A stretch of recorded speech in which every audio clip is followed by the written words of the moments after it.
Halo teman-teman semua, jumpa lagi di podcast bersama Ikatan Wajib Pajak Indonesia. Langsung dengan Ketum IWPI, Bapak Rinto Setiawan. Halo Pak Rinto, masih semangat hari ini Pak? Selalu semangat, Mas. Luar biasa ya Pak Rinto, semakin hari makin semangat. Hari ini IWPI lagi-lagi mau bahas mengenai hakim pajak nih Pak. Ada apa lagi dengan hakim pajak nih Pak? Ya. Jadi yang kita lihat hakim-hakim di pengadilan pajak ini, Mas, itu mau kita analisa, Mas Awan. Hmm. Kita analisa semuanya, Mas. Coba bisa dicek, Mas, di websitenya Sekretariat Pengadilan Pajak. Hmm. Nanti ini akan kita buat sesi sampai 7 sesi, Mas, karena 70 totalnya, Mas. Kita Hmm. per sesi ini 10-10, Mas. Oke. Hmm. Apa yang mau dibuka? Ya, website ini, Mas, daftar hakim pengadilan pajak, Mas. Nah, Daftar hakim pengadilan pajak. hmm. Daftar hakim pengadilan pajak, apakah yang ini? Coba saya share screen. Ini ahli hakim ketuanya. Ya, ya betul Mas. Hmm. Totalnya berapa itu Mas? Sekitar 70 Mas ya. Wah, 70 Nah, ya. ya Hmm. kita apa ya? Kita kupas tuntas 10-10 Mas, nanti jadi 7. Nah, Oke. sekarang saya mau share screen dulu Mas. Oke, gantian. Nah, ini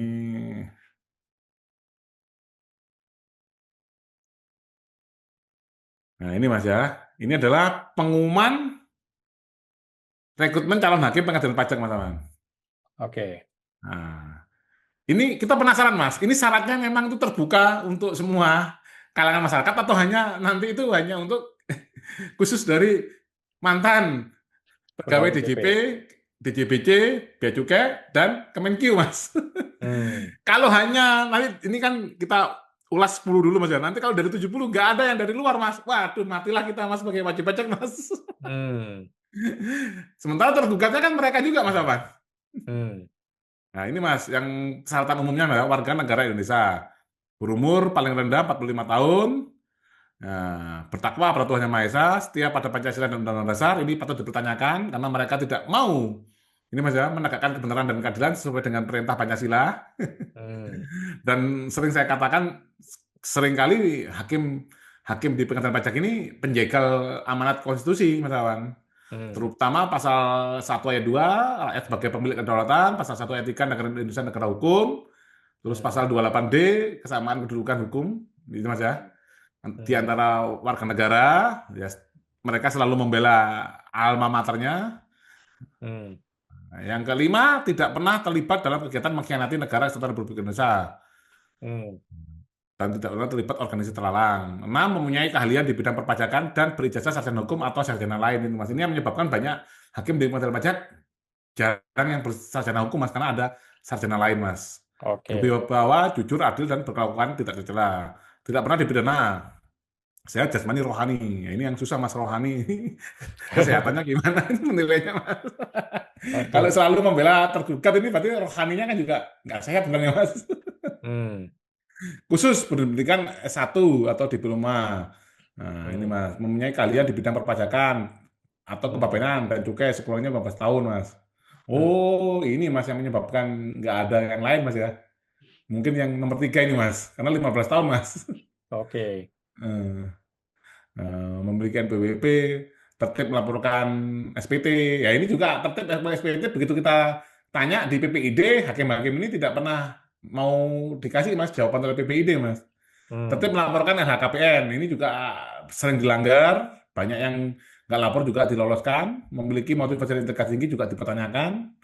Hmm. Eh, Bagi ASN, selain memenuhi tuntutan pengadilan di atas, tidak sedang dalam keadaan menjalani hukuman disiplin. Nah, ini bagi Hmm. ASN, memang seakan-akan selain ASN ada yang jadi hakim pengadilan pajak, Mas Aman.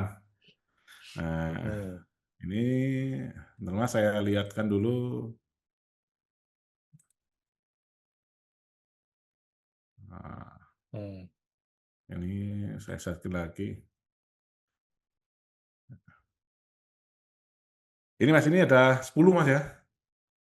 Ini yang sesi 1 ke 10, nanti kita ulas lagi. Wow, mantap. Nah, Nah, ini misalnya nomor satu ahli hakim, SH, SE, AK, MSI, MHCA. Nah, lembaganya adalah Sekretariat Jenderal Kementerian Keuangan, Mas ya.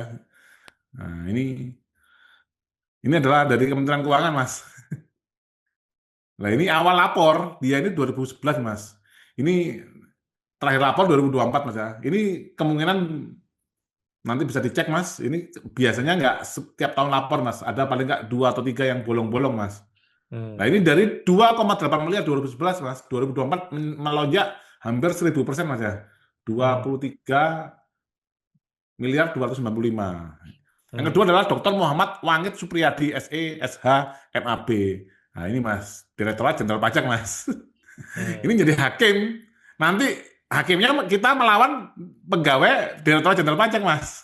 hmm, Atau melawan Direktur Jenderal Pajak, karena tergugatnya kan Direktur Jenderal Pajak, Direktur Bea Cukai, dan Kepala Daerah kan, Mas, di dalam pengadilan pajak. Ini 2011 melaporkan 1 miliar, 2024 2,5. Ini masih lumayan wajar, misalnya naiknya sedikit. Yang ketiga adalah Triyono Martanto, SH, SE, AK, MM, MHUM, CA. Dari DJP lagi, Mas. 2010 kekayaannya 1,7 miliar, 2024 luar biasa, Mas, 54,7 miliar. Eri Sapari di Pawingun, SHMH, ini dari DJP, Mas. 2011 1,6 miliar, 2024 3,5 miliar. Tri Hidayat Wahyudi DJP, Mas. 2011 3,3 miliar, 2024 8,8 miliar. Yang keenam, Nani Wartiningsih SH MSI, Sekretariat Jenderal Kementerian Keuangan.